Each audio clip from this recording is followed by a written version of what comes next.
Dance Arts of Columbia provides fitness fun for everyone from 3 years old to adults. Dance Arts is a good environment where the friendly staff makes you feel comfortable.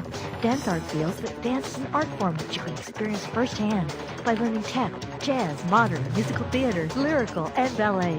Dance Arts urges you to enjoy a sense of accomplishment while getting fit and having fun. For class information, call 875-1569. Dance Arts of Columbia, serving Columbia since 1979.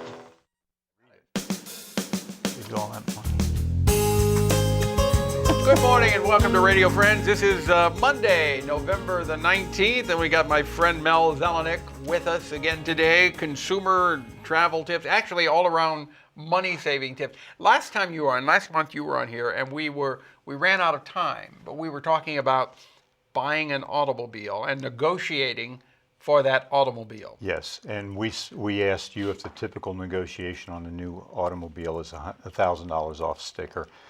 Is that typically what they'll allow the automobile And I dealership? said, well, I thought it probably could be more. Yes, and you were correct. Okay. It typically is more, but not always. It depends again on the supply and demand of the car, as we pointed out. But don't presume that because a car is in high demand around here, that it will necessarily be in high demand around the country. And the beauty of the internet is sometimes in a very high demand car, let's presume a Lexus, okay? A Lexus may be a high demand car around here. It may not be a high demand car in Beverly Hills, California, for example.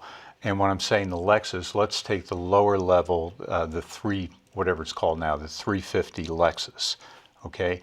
That car around here is going to sell basically at sticker price, okay?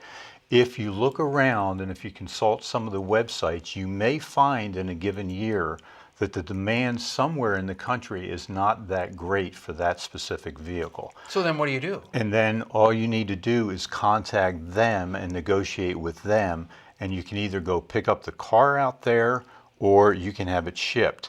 Now that may sound outlandish, but you may save $4,000 or $5,000 on that vehicle, and it may cost you $1,000 or less to have it shipped back. Now, if you go to a local dealer and say, I found a car out in California, and they're going to sell it to me for $5,000 less than what you're going to sell it to me for, and I'm just going to buy it out there and have it shipped to me. Is that dealer going to try to negotiate with you? They'll probably negotiate a bit more with you, but they may tell you, okay, but you're going to have to pick up the car out there and go, by the way, you're going to have to get your service out there and so forth. And that, frankly, is kind of nonsense. You don't have to get your service out there. No, you can get your service wherever there is a dealer for that wherever particular there's a dealer, car. Right. Yeah. And in this case, with a Lexus, for example, it would be St. Louis or Kansas City. Okay. I mean, there are absolutely advantages, obviously, of keeping it local or keeping it in St. Louis.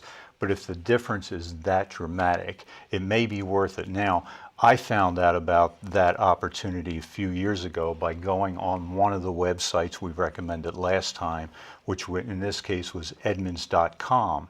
And they had a chat room at that time, and they said, matter of fact, with Lexuses, on the East Coast, they were selling over sticker price. On the West Coast at that time, they were selling quite a bit lower than. So you want to do your homework. You want to do your homework. Anything else? No, not on that specific question. Well, I guess I do want to follow up one thing. We talked about Edmunds.com last time and KellyBlueBook.com. Both of those will give you the manufacturer's suggested retail price. They'll give you the invoice price, and they'll also give you what they consider to be a fair deal. The thing that I like more about Kelly Blue Book is they not only will give you what they think is a fair deal, but they'll also tell you what they think is going to be the very best deal in that your you can area get. that you can get. Okay. And you could take both of these to the dealership, and you should be able to negotiate a car based on that. And again, if not, you may need to try other dealerships. Okay. All right. Got about 3 minutes left Okay. here. Why buy, when we're talking about buying a new car, why is it better when you're negotiating this deal to not offer a trade-in at that time? In other words, if you have a trade-in, you have a vehicle you want to trade in, you want to keep it as a separate deal.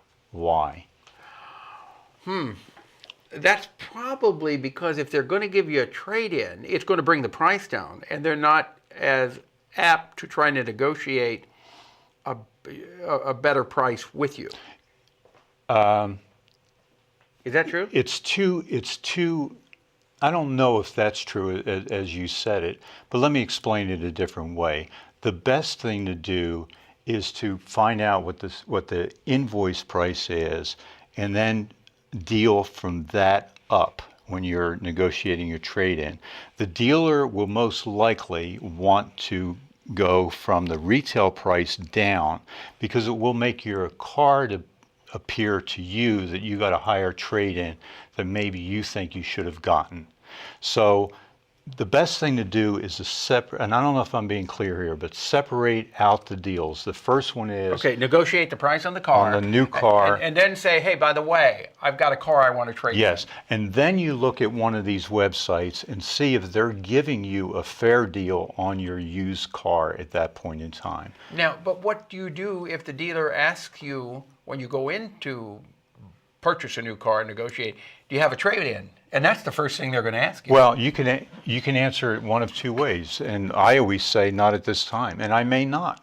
I mean, I may not trade it in. If I don't like what they're giving me for the trade-in price, I may sell it privately, or I may hold on to my car for another year or two or three. But negotiate it. What you're saying is you come out better if you negotiate the price on the new car first. On the new car, and then talk about the trade-in price. That's correct. Okay. You got one other little quick tip we can pass Sure, along? I do. Checking tire pressure at least once a month is important since if tires are not properly, the pressure is not properly set, tires will wear out quicker, gasoline is wasted, and it may affect your safety. Is that true or false? That's true. That is true. That is absolutely true. That's something we've talked about for a long time. Make sure that your tires are inflated. Check those tires for wear, and rotate the tires on a regular basis too. Good and idea. Rotate from front to back too, so you don't always have them on the front. The front ones, not just rotating the front ones. You want to rotate them all around the car. You're getting above my competence level there. So.